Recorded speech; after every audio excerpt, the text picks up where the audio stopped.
Voilà, bon, allez, on arrête là. Ça y est, c'est fait. Bonjour à tous, aujourd'hui nous sommes donc le 12 février 2024. Je fais cette vidéo très rapidement avant d'aller bosser, hein, parce qu'il faut payer ses factures. Donc, évidemment, joie immense en Côte d'Ivoire, tout naturellement. C'est une victoire qui était inespérée, hein. En tout cas, les professionnels, si on fait des paris, il n'y en a pas beaucoup qui avaient parié que la Côte d'Ivoire allait remporter cette Coupe d'Afrique, 34e édition, et qui fait que c'est la troisième fois que la Côte d'Ivoire gagne la Coupe d'Afrique des Nations, et ça lui fait 3 étoiles, comme ils aiment dire. Et écoutez, je ne sais pas si j'aurai le temps, mais en tous les cas, je viendrai dans les heures ou les jours qui viennent pour en parler beaucoup plus longuement. Là, je dois aller bosser, donc je fais rapidement comme ça et dire que c'est extraordinaire. C'est extraordinaire. Alors, je ne cache pas que moi, comme je suis très porté sur la politique, donc les notes que j'ai prises, ça porte sur la politique tout naturellement. Parce que je dis, quoi qu'on fasse, c'est la politique qui régit la vie, hein, de tous les jours. Simplement, les gens ne sont pas à leur place. Donc, tout est travesti. Voilà, c'est tout. C'est pas autre chose. Hein, parce que dans le monde, il y a des pays où les choses marchent bien. Ça existe. Donc ces pays-là, comment ils font? Ben, ils ne sont pas des martiens. Voilà, c'est simplement que ces pays où tout marche bien, c'est le respect qu'on doit accorder au peuple, c'est le partage du bien commun. Voilà. Dès lors que ça s'est mis en place, il n'y a pas de problème, tout le monde est gagnant. Or, les pays où ça marche mal, c'est qu'il y a une fuite en avant, il y a le système du XXe siècle alors que nous sommes au XXIe siècle, un système qui a fait son temps, qui est arrivé au bout, hein. Et donc, je parle des adeptes de l'OTAN. Voilà, ce sont eux. Ils sont arrivés au bout.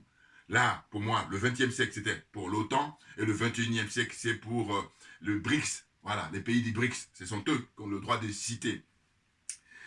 Une équipe extraordinaire, vous voyez, avec une histoire extraordinaire aussi.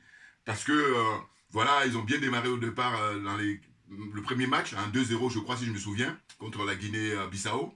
Et puis ensuite, ça a été difficile pour les matchs suivants, notamment contre la Guinée équatoriale, qui ont mérité leur victoire, hein. Les choses sont claires. 4-0, ça c'est, comment dire ça, sans équivoque. Voilà, les choses sont claires.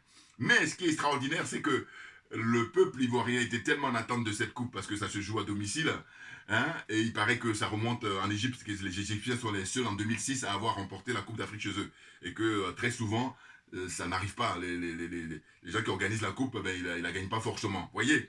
Et donc le peuple s'est déchaîné pour montrer son désaccord, montrer son mécontentement, sa colère. Et du coup, eh ben, la pression a fait que comment on appelle ça, les dirigeants ont décidé d'accorder leur confiance à Emerse Faé. Moi, personnellement, je peux vous dire que c'est une joie immense et que c'est peu que de le dire parce que c'est la famille. Oui, mais la famille au sens réel. Hein, au sens réel parce que c'est un garçon qui est un jeune cousin et que j'ai connu tout petit. Voilà, j'arrive en France en fait en 1982, en août 1982, et lui, il naît en janvier 2000, comment dire, en janvier 1984. Voilà, vous comprenez? Donc il a 40 ans là. Je crois que le 25 janvier dernier, il a fêté ses 40 ans. Mais c'est extraordinaire. Parce que, vous voyez, c'est ça que je dis, les mystères de la vie. Hein, vraiment le côté mystérieux de la vie. Parce que, qui est-ce qui aurait imaginé? Qui est-ce qui aurait imaginé? Bon. Donc, qu'est-ce que j'allais dire? J'allais dire qu'en fait, il y a plusieurs, comment dire ça, plusieurs points à aborder rapidement. D'abord, sur le plan sportif. Sur le plan sportif, bon, mais écoutez, euh, mention spéciale pour Haller. Ah oui, Haller. Haller, pour moi, c'est le Zinedine Zidane de la Côte d'Ivoire. Voilà. Hein? Et il a été pas très en forme, ce garçon. Il a une histoire aussi formidable. Je vous encourage à regarder un documentaire sur lui parce qu'il avait eu des problèmes de santé. Il a eu le cancer, hein, le cancer des testicules. Hein, le pauvre, le pauvre. Mais courageux qu'il est. Il a dû avoir un mental très fort, lui. Ah oui, oui, oui. Donc, mention spéciale d'abord pour Haller. Évidemment toute l'équipe. Ben oui, parce que on est dans un sport co, hein. Donc sport co, ça veut dire que tout le monde a apporté sa contribution pour qu'on arrive à ce résultat-là. Donc il faut saluer Haller vraiment vivement. Et puis il a l'air d'être un garçon humble, un peu comme l'entraîneur, le sélectionneur, hein, le manager, le coach. Emers Faye, comme je vous disais que c'est de la famille. Donc je l'ai vu grandir. Et puis je dois dire que maintenant le travail que j'ai à faire, c'est retrouver les images, parce que j'ai des images où je l'ai filmé à l'époque. Il avait, je sais pas moi, 6 ans, et puis son frère cadet avait 4 ans, enfin, ou 3 ans de moins que lui. Enfin, mais en tous les cas, j'ai des images exceptionnelles. Voilà. Et mes enfants d'ailleurs m'encouragent à me dire, mais faut que tu les retrouves, parce que là, pour le coup, maintenant qu'il est vraiment un sélectionneur de haut niveau, c'est du lourd, c'est du très lourd. Bon, on verra bien, on verra bien. Bon. En tous les cas, moi personnellement, vous savez très bien quel est mon état d'esprit. Moi, je veux que tout le monde soit gagnant. Donc vous comprenez bien que là, en l'occurrence, on parle de la famille. Donc évidemment, évidemment, voilà. C'est extraordinaire, c'est extraordinaire. Bon. Donc, allez, Plan sportif, donc j'ai donné les mentions spéciales, les anciens comme Aurier, comme Gradel, voilà. Eux, ça leur fait un palmarès énorme, deux Coupes d'Afrique, hein, des Nations. Et puis ils ont participé aussi aux Coupes du Monde, bon. Et puis on retrouve qui? Vous avez dit tout à l'heure, Didier Drogba, voilà. Vraiment la classe, hein.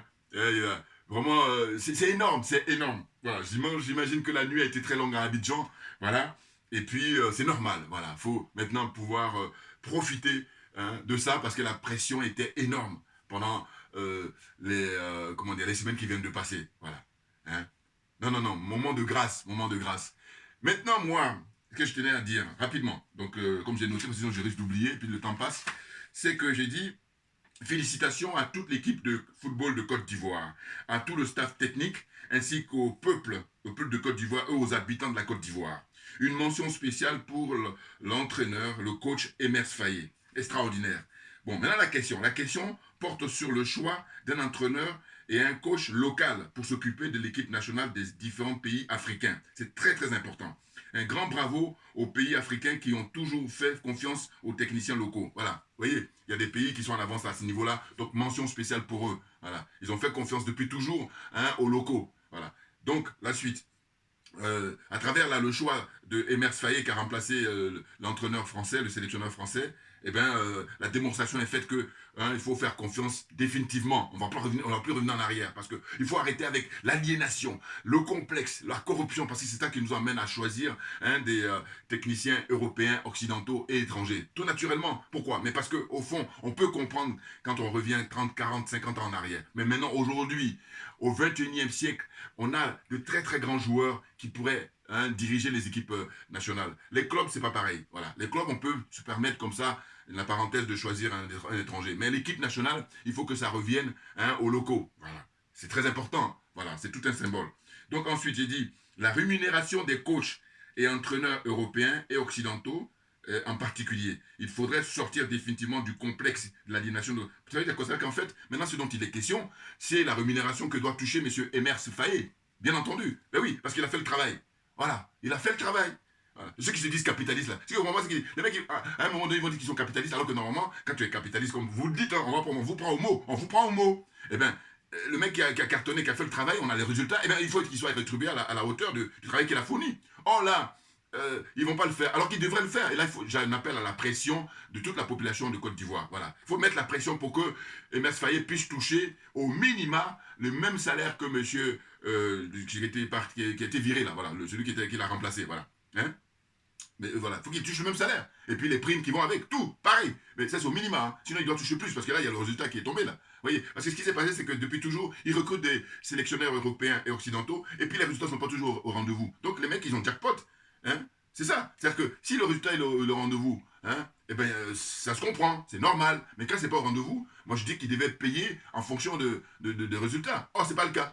On prend de l'argent public, on gaspille de l'argent public, on donne comme ça tranquillement, parce que c'est pas de l'argent de M. Paul Biya, c'est pas l'argent de M. Alassane Ouattara, c'est pas l'argent de M. Sassou Nguesso, c'est pas l'argent de M. Patrice Talon, c'est pas l'argent de Faure Yacine, tout ce beau monde là, vous voyez? Voilà, c'est pas leur argent, c'est de l'argent public. C'est-à-dire que c'est de l'argent qui appartient à tous les citoyens des pays concernés. Et donc à partir de là, on fait pas n'importe quoi. Voilà. N'importe quoi, fait bon. Emers Faye mérite très largement la rémunération de Jean-Louis Gasset et les mêmes primes que le dernier, voilà, hein, que ce dernier aurait pu percevoir s'il était à la place de Emers Faye pour gagner la Coupe d'Afrique là. Voilà. Et oui, les choses sont claires. Et moi, comme je vous dis, moi je suis pour la vérité et la justice. À partir de là, tout le monde est gagnant. C'est clair. Personne ne peut contester ce que je suis en train de dire là. Voilà. Alors, sur le plan politique, voilà, maintenant là on passe à mon domaine. Hein. Bon, écoutez, je pense que là c'est historique. Pourquoi? Parce que le fait que l'équipe nationale de Côte d'Ivoire, ils ont fait le travail, ils ont mouillé le maillot, hein, c'est des vrais patriotes. Donc comme je dis toujours dans la vie, chacun a son domaine. Eux, ils ont été patriotes, ils ont mouillé le maillot, ils ont fait l'honneur de la Côte d'Ivoire, ils ont sauvé l'honneur du peuple de Côte d'Ivoire. Maintenant, la balle est dans le camp de M. Alassane Dramane Ouattara. Et la question que je me pose, j'ai tenu absolument à faire cette vidéo, sachant que je vais revenir encore pour faire beaucoup plus longuement, hein, mais là, avant de partir bosser, je dis parce que c'est extraordinaire ce qui vient de passer. Pourquoi? Mais parce que imaginez, si la Côte d'Ivoire avait perdu, parce que la Côte d'Ivoire, c'était prévu qu'ils perdent depuis, hein. Enfin, c'était prévu. Je veux dire que quand on regarde les résultats 4-0 contre le Guinée équatoriale, bon, mais beaucoup ont pensé que les carottes étaient cuites. Beaucoup. Je veux dire, très peu étaient très confiants Hein. Alors, je ne parle pas le côté supporter pour dire, ouais, de toute façon, voilà. Non, là, je m'adresse simplement aux professionnels qui, eux, observent, comment dire ça, c'est leur boulot. Voilà. Les techniciens, les joueurs, ils savent quel est le potentiel et tout ça. Voilà. Oui, donc ils n'avaient pas beaucoup. Voilà. Mais au résultat, c'est la magie même du sport en général, du football, là, en l'occurrence. Bon, M. Alassane Draman Ouattara, étant donné que l'équipe a gagné, hein, les joueurs ont fait le travail, ben, le travail maintenant lui appartient ben, de prendre le flambeau pour redorer son blason. Parce qu'en en fait, il est question de quoi? Mais il est question de la réconciliation, la vraie, l'authentique. Hein, et faire de manière à ce que cette victoire-là, elle appartienne à tous les Ivoiriens, à tous les habitants de Côte d'Ivoire, et puis aussi à tous ceux qui ont une estime, qui aiment beaucoup la Côte d'Ivoire, voilà, tous dans le monde entier, hein, planétaire, et bien entendu.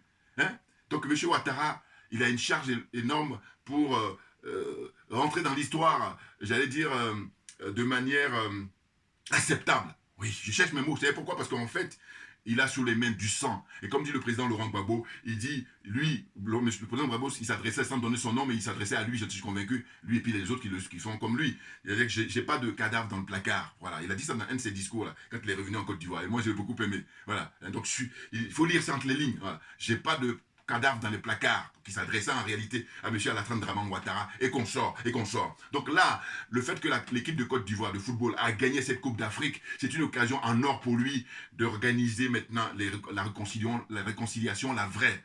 Hein. C'est-à-dire que inviter M. Laurent Gbagbo, inviter tous les hommes et les femmes politiques de Côte d'Ivoire pour leur dire, voilà, cette victoire, elle nous appartient à nous tous. Personne ne doit être écarté, personne ne doit être marginalisé. Hein, personne, tout le monde, voilà, c'est pour nous tous. Et maintenant, hein, on a l'occasion de se réunir parce que on est condamné à vivre ensemble. C'est de ça dont il s'agit. Mais sinon, s'il ne le fait pas, je dirais quel dommage. Et moi, j'ai cette fierté-là d'avoir eu cette idée. C'est ce matin que je l'ai eu, hein, parce que hier soir, figurez-vous, mon épouse elle m'a dit, mais tu vas faire une vidéo. Je dis non, je crois pas. Je disais que je ne crois pas parce qu'en fait, moi, je rêvais tellement que ce soit le Mali qui gagne cette Coupe d'Afrique. Là, maintenant, c'est une partie remise, naturellement. Mais oui, parce que moi, je suis dans l'esprit profondément politique, et c'est pour ça que je dis, vous imaginez si c'était le Mali qui avait gagné. Bon, mais c'est une partie remise.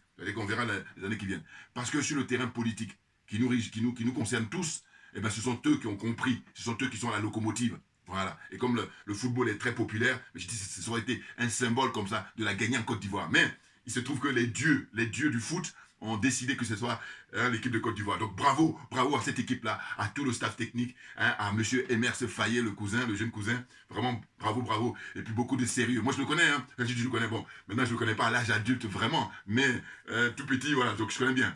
Bon. Mais justement, le souvenir que je garde, garçon très réservé, très sérieux, voilà. Bon parcours. Simplement, il a été blessé dans son parcours. C'est pour ça qu'il a été obligé d'écourter sa carrière. Hein. Commencer d'abord au FC Nantes, où il a été formé à la Genelière, enfin ceux qui connaissent le club de FC Nantes. Et puis ensuite, il a terminé finalement, il a fait un petit crochet en Angleterre, mais il a terminé finalement à Nice. Voilà. Et donc, il a embrassé la carrière d'entraîneur. Il a commencé à entraîner l'équipe, je sais pas, B ou C, là-bas à Nice, et ensuite il est parti à Clermont-Ferrand, et c'est ainsi qu'il a été appelé par les dirigeants de la Fédération ivoirienne de football pour venir s'occuper de seconder monsieur, comment on appelle, Gassé. Bon, voilà. Donc, je disais, pour revenir à monsieur Alassane Ouattara, eh bien la balle est dans son camp maintenant. Les jeunes joueurs, les jeunes frères, les patriotes ont mouillé le maillot pour l'honneur de la Côte d'Ivoire. Eh bien lui maintenant, et tous ceux qui travaillent avec lui, tous ses collaborateurs, mais il faut être digne de cette victoire-là, et puis organiser maintenant une véritable réconciliation. Moi, personnellement, s'ils le font, je serais agréablement surpris, parce que je le souhaite.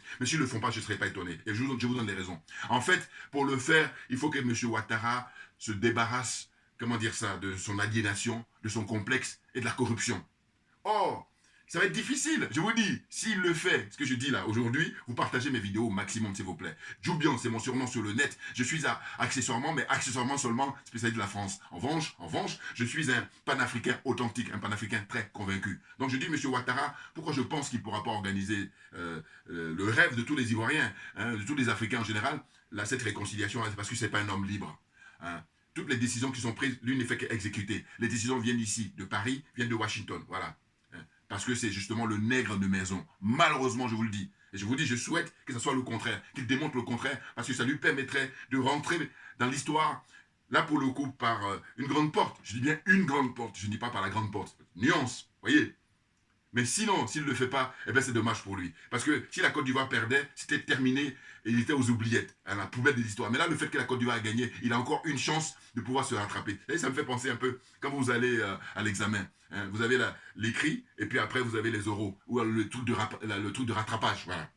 Là, M. Alassane Draman Ouattara a une occasion extraordinaire, une occasion historique. Il va au rattrapage là, face à l'histoire. C'est de dire que voilà, cette victoire, elle appartient à tous les Ivoiriens. C'est vrai qu'il y a M. Henri Konan Bédié qui est décédé, bon, qui a été assassiné, très clairement, il a été empoisonné. Bon, maintenant, ce qu'il faut faire, c'est aller de l'avant, mais de manière à ce que tout le monde y soit gagnant. Tout le monde y soit gagnant, et c'est possible. C'est une question de volonté personnelle, volonté collective et volonté politique, tout naturellement. Alors, lecture. Je disais quoi? Je disais, en fait, hein, sur le plan politique, et c'est du reste le plus important, M. Alassane Draman Ouattara a eu une occasion extraordinaire et unique. Hein, c'est la dernière occasion d'organiser pour de bon et sincèrement la réconciliation nationale. Il doit inviter le président Laurent Gbagbo. Alors, il y a des rumeurs qui disent que Laurent Gbagbo serait décédé. Il y a des rumeurs, il y a des rumeurs. Bon, il faut espérer que c'est que de l'intox. Bien entendu, bien entendu. Parce que je disais que, très franchement, moi, hier, quand je regardais là ce qui se passait au stade Mbempe, là, je me disais, mais c'était M. Laurent Gbagbo qui devrait jouir de ça. Mais bon, ils vont s'en prendre qu'à eux-mêmes, hein, parce que je dis que si M. Ouattara continue à les piétiner, c'est parce qu'ils ont une part de responsabilité. C'est clair et net pour moi. Parce que je vous dis, regardez, chacun de nous, hein, dans notre vie familiale, vie professionnelle. Moi, je vous dis, là où je travaille, le respect. Pourquoi? Parce que j'ai imposé, hein, j'ai forcé le respect. Et sans tuer qui que ce soit. Non, non, non. Dans les règles de l'art. Oui, bouilla, bouilla, bouilla. Voilà. C'est ça qu'il faut faire. Donc, on y va. Donc il doit inviter, comme je répète, hein, Monsieur le Président Laurent Gbagbo et tous les autres hommes et femmes politiques du pays pour une réelle et véritable réconciliation à l'occasion de cette belle et propre victoire. Vous voyez? Dans le cas contraire, il aura définitivement raté l'occasion de rentrer dans l'histoire par la grande porte, par une grande porte, ou en tout cas une porte honorable. Voilà comment j'ai écrit ça. Voilà. Et j'ai dit, il ne faudrait pas oublier que si l'équipe de Côte d'Ivoire avait perdu la finale, ou avait été éliminé très tôt de la compétition, eh ben, on n'aurait pas la même configuration. C'est-à-dire que les gens seraient à bouder, les gens seront dans une haine profonde, dans une frustration monstre. Or là, c'est le contraire qui se produit aujourd'hui. Fort heureusement, c'est la grâce. Et M. Ouattara, eh ben, il faut que il fuit ces vieux démons, mais pour pouvoir, comment dire, faire comme ces jeunes frères là qui, tout le monde pensait que c'était perdu. Eh ben, ils ont redressé la barre et ils sont dignes de représenter les couleurs du pays, les couleurs de l'Afrique, hein, qui est prêt à aller de l'avant avec le travail. Rien que le travail, ça paye, clairement. Vous voyez? Donc la réflexion porte sur le partage du bien public, du bien commun. C'est ça la réflexion. C'est ce que je dis que les gens qui sont les adeptes de l'OTAN, eux, c'est le XXe siècle, hein, où là, c'est le chacun pour soi, où là, c'est la tyrannie, là, c'est l'impérialisme, c'est le colonialisme, c'est la France-Afrique. Il faut aller aux oubliettes, il faut enterrer tout ça, ou les mettre dans les musées, pour que les générations à venir puissent se regarder et dire, regardez ce qu'ils ont pu faire. Voilà, c'est très important, pour ne pas que ça recommence naturellement. Donc, je disais, il faut agir dans un sens, hein, pour le XXIe siècle, pour sortir l'Afrique de tous ces mots, voilà, M-A-U-X-E-20, hein, voyez. On peut, c'est une question de volonté, j'en reviens toujours, la volonté individuelle, la volonté collective et la volonté politique. Voilà. Je vais m'arrêter là parce que, au fond, je dois aller bosser et puis, bon, voilà, il faut payer les factures, il faut bien payer les factures, mais c'est un plaisir, c'est un bonheur que vous dire. Partagez ma vidéo au maximum, hein, et c'est en échange, hein, voilà. Vous comprenez? C'est extraordinaire, franchement. Qui est-ce qui aurait parié? Donc, comme j'ai dit, chacun a son boulot et chacun doit être à son boulot. Et tu fais bien ce que tu as à faire, hein, et puis normalement, tout le monde est gagnant. Oh là, très souvent, ce qui se passe, c'est que les gens ne sont pas à leur place.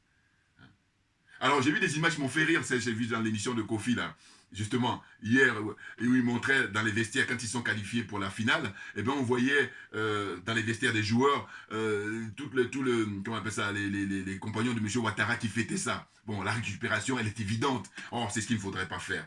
Hein, cette victoire-là, il faut la destiner à tout le peuple ivoirien et à tous ceux qui habitent la Côte d'Ivoire. C'est très clairement ça. voyez, on a vu qui? Moi, j'ai vu les images, Adjumani, d'ailleurs, Adjumani porte lui, alors là, il est, lui, il est complètement au paradis, Adjumani. Adjumani, donc ministre de l'Agriculture. On a vu qui? Kandia Kamara, présidente du Sénat. On a vu qui? Adama Bictogo, président de l'Assemblée nationale. Et qui j'oublie encore? On a vu des images où ils sont en train de danser dans les vestiaires et ils sont en train de narguer. Hein, c'est ça qui m'a fait rire, les gens de l'opposition. Alors que non, non, non. Hein, il faut sauver l'honneur. Et sauver l'honneur, eh bien, prenez l'exemple sur ces jeunes frères, sur ces jeunes fils hein, qui ont fait le travail. Hein, ils ont rempli leur mission et à vous maintenant de remplir votre mission. Et ça consiste en fait à comprendre que ça appartient à tout le monde. Il ne faudrait pas que ça soit vous, un groupuscule de gens dans un pays qui fait 29-30 millions d'habitants. Quand on fait hein, les statistiques, on va voir que ça, vous ne représentez que 0,0001%. Donc c'est grave, c'est très grave. C'est criminel que de ne pas partager cette victoire, mais la partager réellement en organisant, je le répète encore, la réconciliation nationale qui s'impose. Voilà. Une chance extraordinaire. Hein? Même si M. Ouattara n'a pas l'occasion de regarder ma vidéo, ceux qui vont regarder, il faut lui transmettre, lui et puis ses partisans là. Voilà. Il faut leur donner à réfléchir. Parce que autrement, après, on va faire du sans pitié. Non, parce que c'est bon quoi. Jusqu'à quand hein? Là, c'est vraiment hein, la nature qui vous donne une chance pour vous rattraper. Voilà. Pour moi, en termes d'image, ils me font penser. Vous allez au rattrapage là. Au rattrapage que tu fais, ben, tu réfléchis et tu agis de manière à ce que l'examen te soit favorable. Et c'est possible. Volonté individuelle, volonté collective et volonté politique. Merci beaucoup à vous tous pour votre attention et à très bientôt. Je reviendrai là-dessus naturellement. Merci bien.